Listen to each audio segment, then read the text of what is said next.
right now. Pittsburgh's best sports show is about to begin. Call us or tweet us. We've got things to talk about on the Ireland Contracting Nightly Sports Call. All right, we definitely have a lot of things to talk about on this special Mother's Day edition of the Nightly Sports Call. Happy Mother's Day to everyone out there tonight. Also, happy Mother's Day to my guest, Chris Adamski. Well, not me. To your wife. I'm not yes, my wife, my mother. 4 kids, right? Yeah, yes. There my wife has 4, so mother of 4. My mother was a mother of 3, including me. And despite how I turned out, she did a great job. Yeah. So it's a great day for all mothers out there. We all appreciate you. I appreciate my wife, Kelly, my mom, Sandra, my grandmother, Florence. So happy Mother's Day to all of them. All right, let's get into it. Pirates blew one today here. They can't score any runs. This continues to be a problem. We've been talking about it for a month. I think it's been since April 15th where they started this downward spiral of losing games. They lost 4 of their last 5. If they get 3 runs, they win this game in 9 innings, you know. But instead, you go to 10.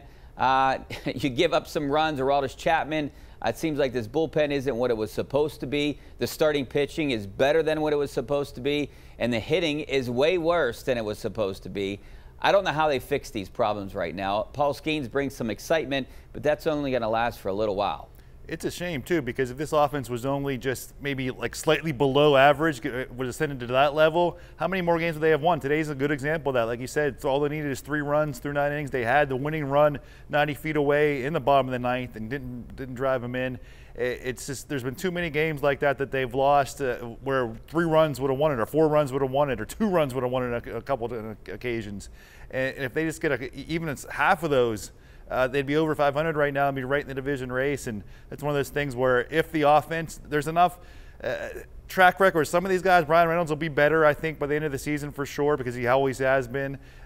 You know, Henry Davis probably can't be any worse if he does come back up, or at least the production you get from the catcher position, no matter who it is, can't be much worse than it was that first month of the season there.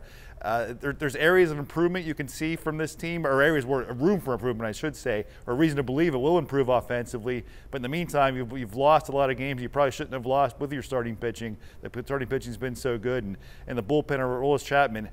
Here's a point where I don't want to say it's a disaster, but man, for $10 million, there's been way too many blow-ups from him and way too many walks from him. So yeah, there's a lot of issues, but you know, there's also the reason for the hope for the future. Seeing Paul Skeens this weekend and Jared Jones in the rotation, and that'll keep you in a lot of games. But it's like, man, they're blowing too many games right now, or too many opportunities to win games, I should say. So 18-23 right now, 6.5 back in the division. Okay. I had a caller call me, I think, last week. I don't know if you were on the show with me, but had a caller call in and say, hey, it's early. It's early. The Pirates don't heat up until the weather gets warmer. We all know that. And I totally disagree.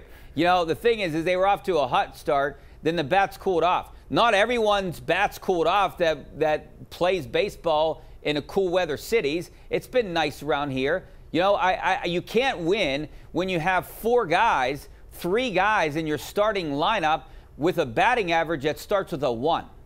Yeah, I mean, Connor Joe's been great. I mean, hitting better than expected, or better you can expect that of him. But other than that, everybody else is. And O'Neill Cruz has been these past. We're about 2 weeks now, so I think he's back to being. Maybe not the superstar that a lot of people were hoping and predicting, but he's been good enough. But other than that, there's just way too many guys. And it's like Jared Triolo, he was better offensively last year than I think people thought he would be as a prospect. But now you're seeing him, he's a real good defender, but I don't know if he's ever going to be the type of hitter you want in your lineup. Up and down the lineup, we can go through it. Jack Sawinski strikes out way too much. And when he goes in a slump, it's a bad slump that just lasts for multiple weeks, and he's striking out too often. And I don't know, he still might get your 25 or 30 home runs, so that's great, but there's a lot of holes in the lineup now. And again, I don't know, there are not many prospects in terms of position players in the system. So it's not a great situation, but you know, it's a lot of Pirates. Richie, I couldn't believe you said, and you'll see it tune in at 11:35 for the Cochran show, #1 Cochran Sports Showdown. But you said you don't have Bucko fever. I don't think you've ever not had Bucko fever. I know, and you would think I'd be the one person to have it right now with Paul Skeens being called up and getting a chance to see him pitch, and he'll pitch later this week at some point, even with the 6-man rotation. But yeah, it's troubling. I mean, I don't see an end in sight just because all the guys are bad, unless they all heat up at the same time. But maybe this is what they are. All right, we got the phone lines are jammed right now. We're going to take your calls. 412-575-2600. Back in a couple minutes. Welcome back to the Ireland Contracting Nightly Sports Call. Here's our GMC professional grade tweet of the night. Your 2024 Steelers draft class right there. You can see them all. And I think potentially 4 or 5 of these guys, Chris, could make it an immediate impact. Yeah, there was an older draft class. There was a lot of seniors and 5th-year seniors, 6th-year senior even included in that. I think that it's fair to project, or kind of the 4th-round pick, Mason McCormick, that 3 offensive linemen could be starters in relatively quickly. Maybe not McCormick as a rookie, certainly, but by next year, maybe even. Troy Fatanu, well, almost certainly will be a starter. He's a 1st-round pick. He better be. And Zach Frazier, he's atop the depth chart right now at center for this season, so he should be a starter. So that's something from one draft class. And again, you're looking way ahead here, but you could have 3 starters line up right next to each other. That was the kind of the neat thing to see at Steelers rookie minicamp. There's not much kind of to glean from it in general, but you had the way they were lining up for drills: right tackle, right guard, and center. 3 players that might be for maybe for a decade or so lining up next to each other. So we'll see how that plays out. Yeah, and I think Zach Frazier, obviously, and we have Roman Wilson, Peyton Wilson. Those 3 guys could make an immediate impact. I mean, Troy Fautanu, potentially he could play this year, but I'm looking at 3 or 4 of these guys, potentially 5 of these guys making an impact this year. All right, out to the phone lines. We're going to go out to Jimmy in Delmont. How you doing, Jimmy? Hey, how are you? Good, thanks for calling. Yeah, so Jack Sawinski's not the problem. I thought that was a bad take, but we'll have more on that later. No, I think you don't think he's the problem? Enough is enough. Okay. I'm making the call.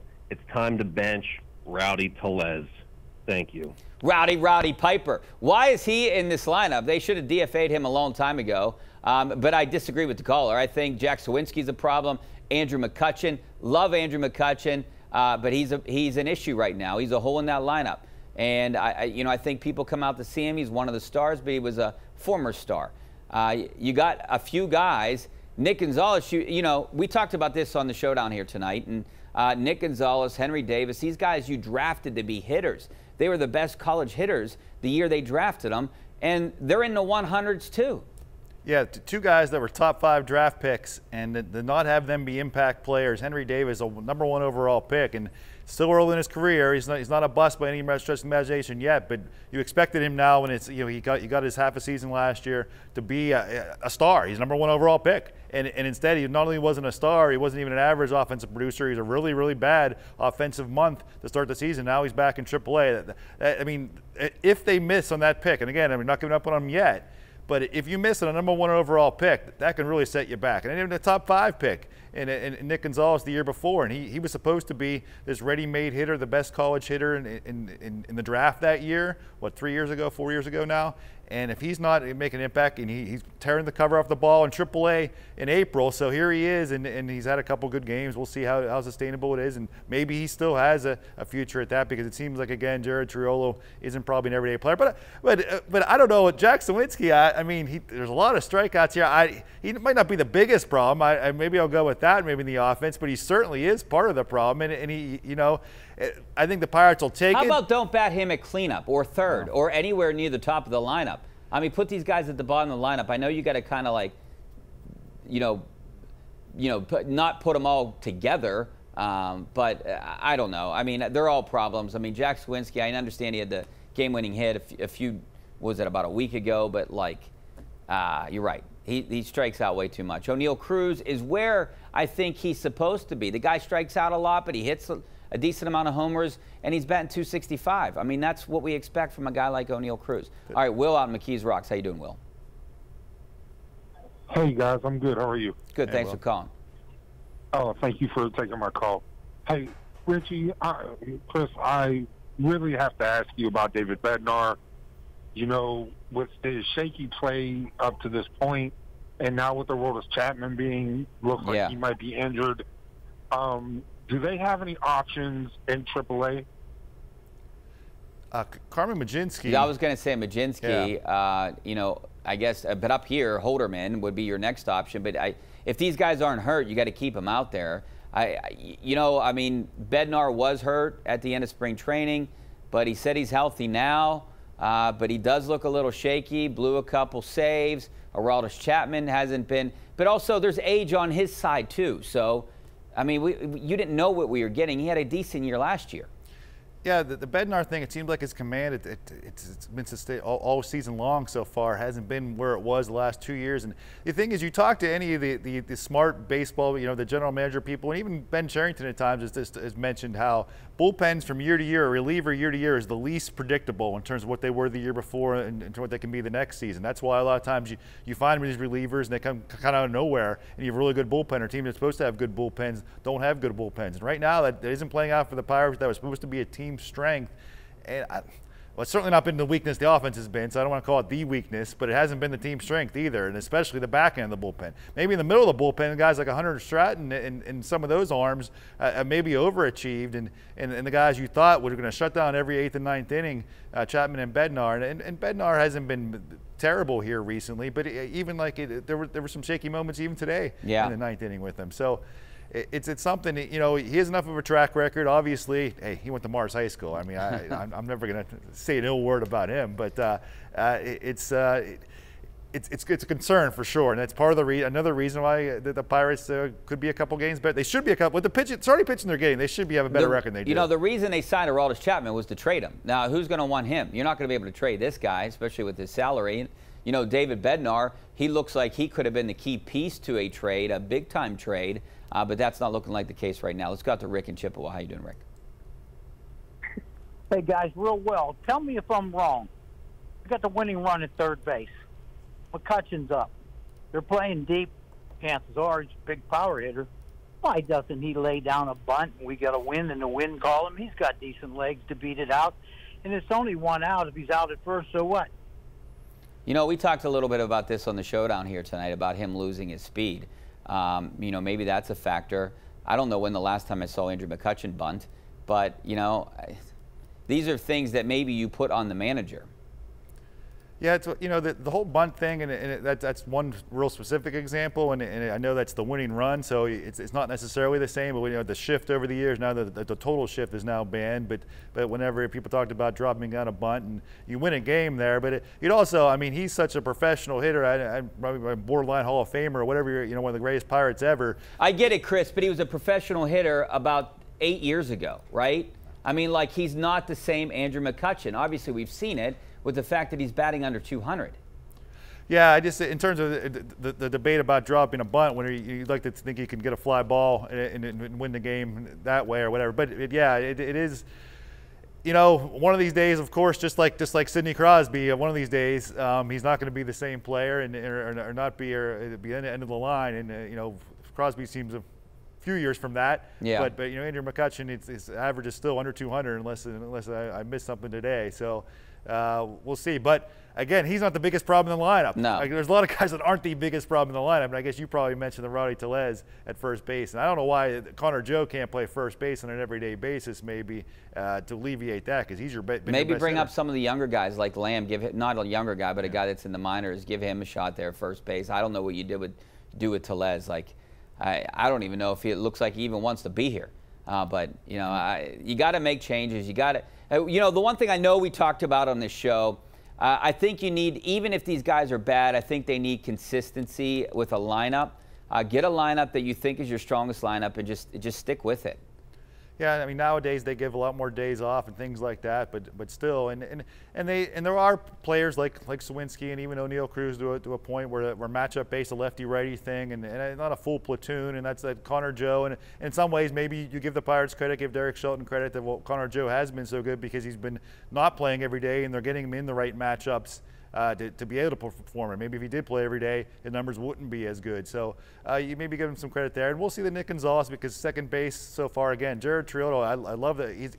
You love him as a player, and he's a great defensive player, but it doesn't seem like that's going to be an answer for your lineup. So maybe Nick Gonzalez here, we'll finally see what made him that high draft pick, and that could help. And O'Neill Cruz the last couple of weeks finally has been hitting like what you might expect him to, and it was a bad first month. But I think he's going to end up like Sawinski too. I think over the course of his career, streaky. I think you'll see a week here and there where he'll be striking out a whole bunch, and then he'll just tear the cover off the ball. That home run today was pretty neat, by the way. That was a good one, right? Yeah. Let's go out to a huge Pirates fan out in Hempfield. How you doing?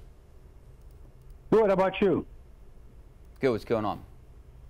Hey, I'd like to know how a major league manager can sit and watch his pitching staff walk 6 runs in one inning in one night. A lot of guys that get fired on the spot in any other city, and that's the first time that happened since 1959. And team hits 5 home runs and you still almost don't win. So you know what? Yeah. This guy's the common denominator with all these problems.